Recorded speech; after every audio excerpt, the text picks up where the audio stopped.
Day 1157 of the Ukrainian War Map, also known as the Russo-Ukrainian War. Juzzie here, and today is another update as I take a simplified and down-to-earth approach to some of the most important happenings on the ground in Ukraine. So starting off, we'll take a look at those Russian losses, as currently Russia sits on more than 946,000 military personnel losses, representing an additional 1,170 in the past day. Then as for hardware, 9 tanks, 3 APVs, 72 artillery, plus 3 rocket launchers and 3 air defense systems. Then to take a Friday look at the territory of control stats, where no change in pace of operational tempo can be observed throughout the entire map over the past week. But more specifically, that is to say that Russia gained another 1/100th of a percentage point of Ukrainian land over the past 7 days. But what would the outcome look like if Russia hypothetically gained that amount of land on a per-day basis instead? Will that allow them to complete their invasion anytime soon?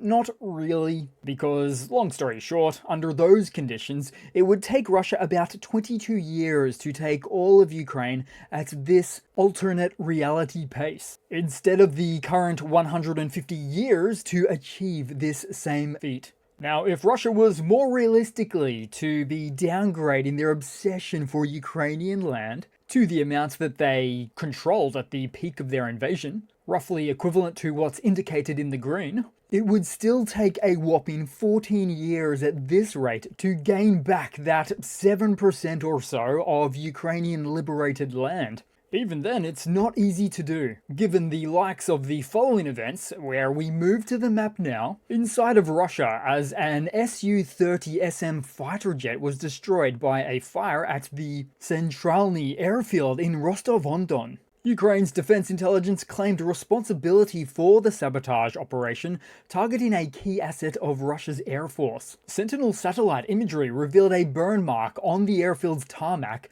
not present in earlier images from just a few days prior, confirming the attack's success. This latest work was likely carried out by Atesh or other partisan activity movements inside of Russia, and is the latest in a long string of sabotage events designed to inflict maximum damage on high-value Russian military assets deep behind enemy lines, highlighting the growing reach and confidence of Ukraine's covert operations. Then on the map, and in follow-up to the catastrophic explosions at Russia's Vladimir ammunition depot from a few days ago, latest satellite imagery reveals extensive damage, in part due to ammunition stacked openly, indicating long-standing unsafe storage practices. In fact, satellite images from last year and going back to 2015 confirms that large quantities of munitions were stacked in the open without adequate protective structures. It's now believed that over 50% of the munition holdings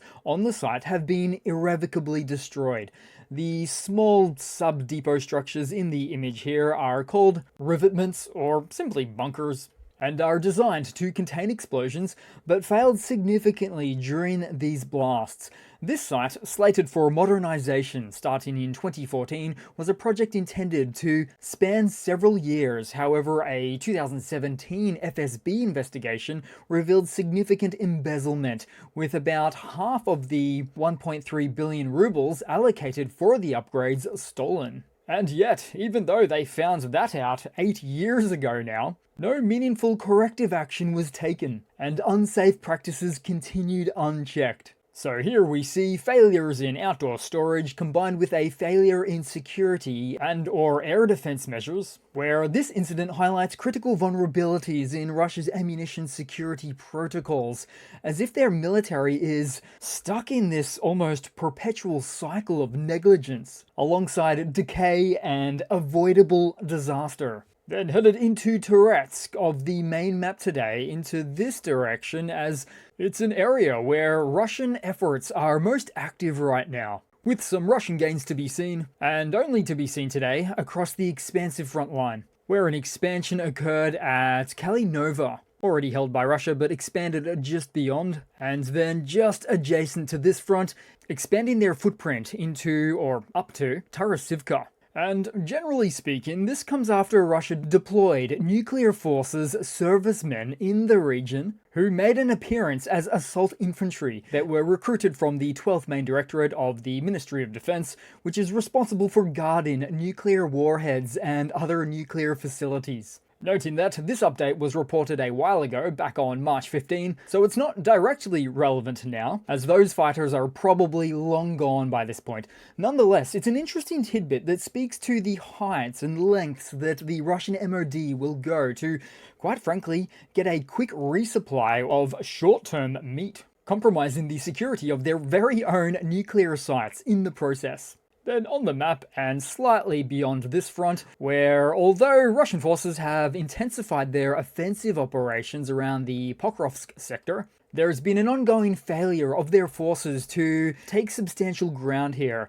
This is in part due to the AFU recently shifting its defensive strategy by building more, smaller, and better coordinated fortifications, especially near this front. These new positions are harder to detect, more interconnected, and tactically more clever than the older, larger, and isolated trenches. The updated measures aim to slow, block, and divert Russian advances more effectively across eastern Ukraine, which, on face value, has been holding up fairly well most recently. Then headed down the map to the Velika Novosilka axis, as a Russian tank was seen hiding in the tree line, but as it is commonly the case these days, Ukrainian drones detected the vehicle and destroyed it. Compliments of the 103rd TDF Brigade, so the Territorial Defense Brigade. But to be fair to the Russian tank, it did take 3 FPV drone strikes to destroy it. 2 of the FPVs struck the tank head-on, while the third went over top to seemingly detonate, likely as a means to spray shrapnel downwards onto this makeshift hut design for incoming drone protection. Then to another incident on the map, believed to be in Kharkiv, where a Russian field ammunition depot is destroyed with multiple successive explosions. As part of a chain reaction, Russian troops could only watch and dodge their own ammo blasts. Then in a similar event, somewhere in the east, a Russian soldier created an impromptu video as a report on how their position was hit. Everything burned down, their ammunition depot, dugout, and even the field kitchen. It's clear they suffered a number of vehicle losses as well. Elsewhere on the map, Ukrainian drone pilots show their continued efforts to hunt for Russian reconnaissance UAVs, as per footage from the 63rd Mechanized Brigade in this case. Reconnaissance drones, gotta catch them all, so as to limit the intel that Russian command can receive. Then headed across to some news on a variety of fronts today from the political point, as during a trip to Madagascar, French President Emmanuel Macron is calling out Vladimir Putin, urging him to stop lying and face the truth of his actions. This comes after Putin told American negotiators and the world that he wants peace, even as Russian forces continue to strike on Ukrainian cities. Macron says the world is waiting for one clear answer. Is President Putin ready for an unconditional ceasefire? Macron argued that all international pressure should focus on the Kremlin, and by which point, only then can the world work towards a fair and lasting peace with real security guarantees in the Russo-Ukrainian war. He was quite animated on the topic as well for the unconditional ceasefire. Meanwhile, Ukrainian and European officials presented a peace proposal to the US demanding robust security guarantees, including an Article 5-like agreement from Washington, but most importantly, a full ceasefire before discussing territorial concessions. The proposal, reprinted in full, highlights stark differences with the Trump administration, which has rejected strong, robust security guarantees for Kyiv and is open to recognizing Russia's control over Crimea. Ukraine and Europe insist territorial talks follow a ceasefire and that sanctions on Russia should remain in place until sustainable peace, with frozen Russian assets to be earmarked for the reconstruction of Ukraine during peacetime. And so to move to other related developments, President Trump publicly urged Vladimir Putin to halt military strikes on Kyiv. As found on Trump's Truth Social website, Trump expressed discontent with the recent attacks on the Ukrainian capital, calling them unnecessary and poorly timed, with the words, "Vladimir, stop," found in the middle of this short post, which was the part that really garnered the attention of many, because as a public response, many took to social media to mock the request, turning it into a source of widespread amusement. And as you know, I do enjoy a good meme, and I know many of you do as well. But then as for the related US news, which is truly the biggest US news of the day, as US Special Envoy to Russia, Steve Witkoff, met with Russian President Vladimir Putin at the Kremlin, marking their second meeting this month. The discussions were said to have centered on the US-brokered peace plan aimed at resolving the ongoing conflict in Ukraine. However, the contents of the meeting are reportedly very lackluster for Ukraine, with the proposed plan said to include recognizing Crimea as Russian territory, freezing the conflict along current front lines, and barring Ukraine from NATO membership. And so, although it is big news in terms of such a high-level meeting, the meeting offers little in the way of useful, actionable outcomes for Ukraine or the broader European community. Then to some brief news on the Ukrainian leadership front, as during an interview in Kyiv with American commentator Ben Shapiro, Zelenskyy addressed several pressing issues, including his concerns about President Donald Trump's stance on the Ukraine conflict.